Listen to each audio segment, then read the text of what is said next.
Hi Sven. So in our last video we looked at fiber cable connections from the outside world into a vacuum system. So now let's have a quick look on how these connections look from inside of the vacuum system.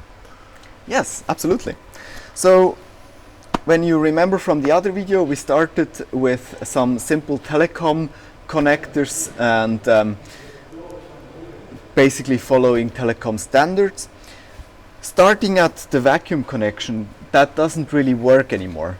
Telecom fibers usually aren't operated in vacuum, and therefore we had to go for a different kind of solution. So we start here at this vacuum connection. Once you can already see it below here with basically dedicated vacuum feed-through connectors. There are different types of those connectors. In general, there is basically two ways on how to cut the fiber. One is you can make a straight cut. That gives you a little bit an easier to achieve, or with the straight cut it is easier to achieve a good, with the straight cut it is easier to achieve a properly functioning connector, but you get also some reflections back from the surfaces of this cut back into your system, and that will distort your interferometry signal.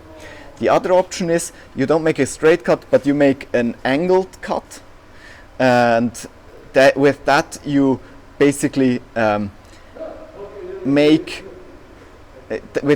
sure that your reflected beam is not going back to your interferometer. However, it is harder to achieve a good connection with that. In order to get the best possible interferometric signal, of course, we went with a difficult way, and that's basically what's a bit special here. Then when you continue along the cable, you can see that the cables are coming out here, again at the position where there are no other cables, to make sure that those fragile cables are not destroyed. We go then back downstream with the cables to the Selene guide, where the bundles of cables meet the other cables again, and they go up into the energy chain and come out of the energy chain at the position of the metrology card again. When we end up at the metrology card, there the situation gets a little bit more expensive. So up to here we basically worked with normal telecom cables, and within vacuum we worked with special connectors, but starting from here we have to use even special cables. So the cable material itself is the same as before, but in order to be able to generate a interferometric signal, we have to have a partially reflecting mirror on the end of each of these cables here. That means that each of these cable was specially manufactured by the supplier of this interferometer and cannot be replaced. And also, as you can see here where the orange marks are, basically these orange marks have to be on this side and not on the other side in order for us to have the right signal.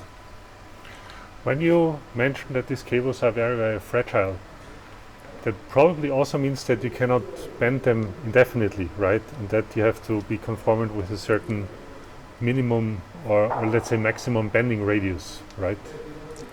That's right. So if you go below the minimum bending radius, first you will see a reduction of transmission of light.